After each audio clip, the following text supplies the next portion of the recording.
criticam, que é uma beleza, vai criticar eles. Vai fazer o contrário. Vai você falar, apontar o erro, apontar...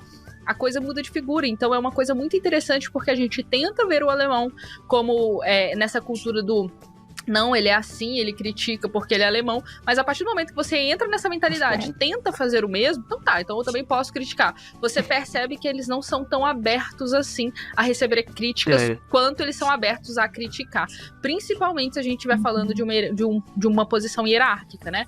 Então, por exemplo, se um colaborador vai dar um feedback pro chefe, pode esquecer. Muito difícil o chefe estar aberto a receber esse feedback. Claro, no Brasil também é assim.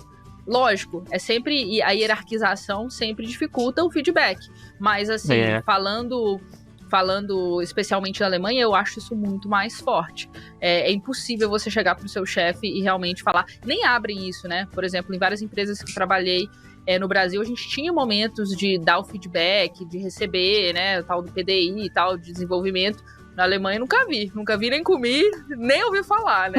Então, então isso também é mega polêmico, porque acaba desconstruindo, caindo por terra essa questão, temos que estar na cultura alemã e entender o jeitinho deles, porque, na verdade, eles são muito diretos mesmo. Mas e aí? Se eles não recebem crítica... É legal que eles possam criticar. Como é que a gente lida com isso? Quais são as nossas estratégias para sobreviver como brasileiros sensíveis que somos nesse contexto, né? O Tomás já falou uma, né? Da máscara. Mas será que isso é gravado também porque a gente é estrangeiro? Total, né? Porque o ponto mais fraco ali, o ponto mais fraco acaba que é o lugar onde o nó quebra, né? E tava até conversando outro dia com uma alemã aqui, e ela falando, engraçado, né? Você é a primeira pessoa estrangeira falando alemão assim, que eu sou amiga e tal, que eu, converso. Falei, uma menina jovem, sabe? Ela tem, sei lá, 22 anos, de Berlim, assim. Eu pensei... O quê, né? Você é a primeira pessoa que eu converso que tem um alemão nesse nível. Assim, eles... Enquanto no Brasil, por exemplo, um estrangeiro falar português, mesmo que ele meio quebradinho, a gente acha muito legal. O alemão, nessa cultura do erro dele, parece que muitas vezes ele, em vez de perceber, essa pessoa falou 90% certo, ele vai pensar, tem 10% aí que não estão legais. Mas é o que eu falei. Total. É o que a gente falou da escola. Você olha só os erros. Você não olha o acerto, né? E aí muda tudo, sabe?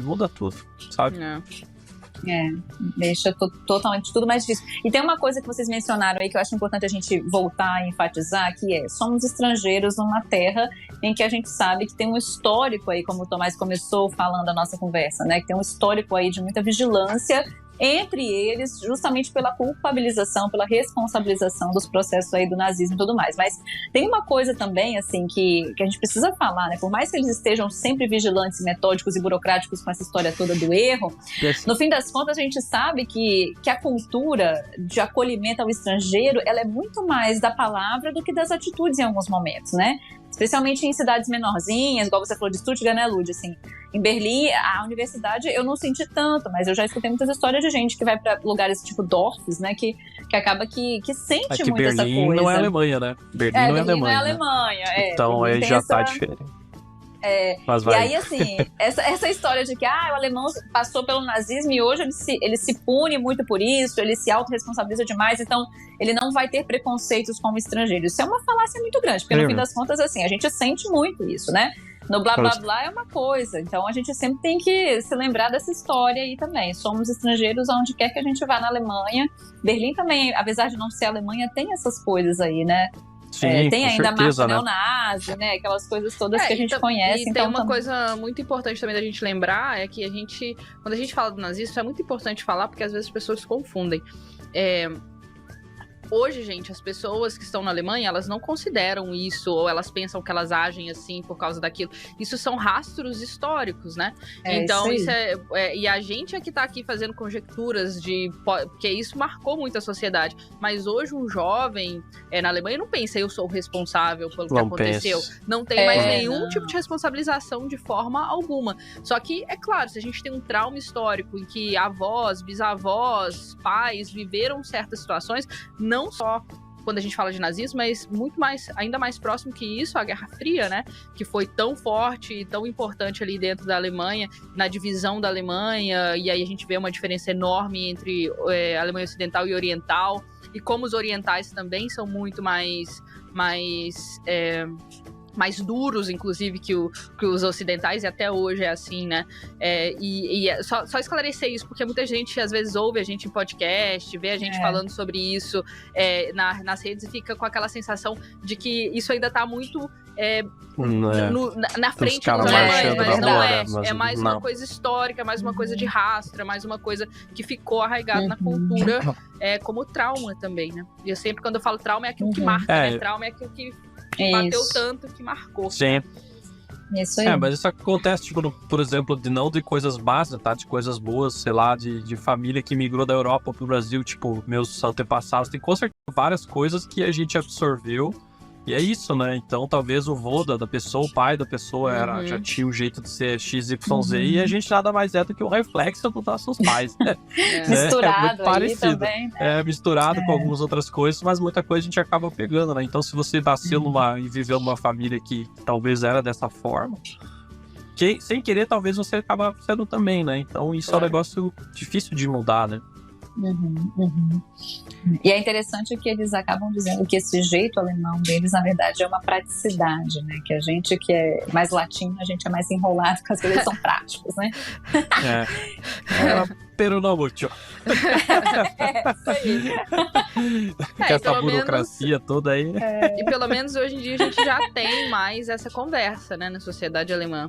Hoje a gente tem estudos sobre isso, né? A gente estava até lendo, a gente até falou sobre isso em off, né, Tomás?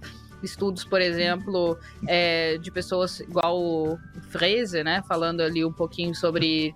Teve uma investigação dos lugares da Fehlerkultur dos lugares, e que a Alemanha saiu no lugar 60, né? Eram 61. 60. E ela saiu no 60. Singapura é o primeiro, Singapura é o que tem a pior cultura do erro, e a Alemanha vem em segundo lugar. Então, assim, como isso é forte. Se você procurar no Google, né? Fehlerkultur também, você acha diversos artigos mais antigos, a partir de 2014, mais ou menos, assim, então já tem uns 10 anos que o pessoal tá falando disso, até artigos atuais em que as pessoas já começam a conversar sobre essa mentalidade. Mas é um começo de conversa, assim, eu não vi uma grande mudança no dia a dia, mas só do fato das pessoas estarem começando a tomar consciência disso de uma forma mais clara, muda tudo, né? E a gente tem outros bons exemplos, não sei se é bom, né, gente? Bom, mal, não, são conceitos tão bobos, exemplos, né?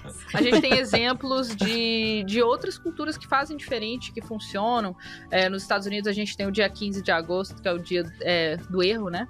Eles fizeram um dia para o dia do erro e eles comemoram o erro exatamente nessa mentalidade que o Tomás falou do erro como oportunidade de acerto, do erro como forma de aprendizado.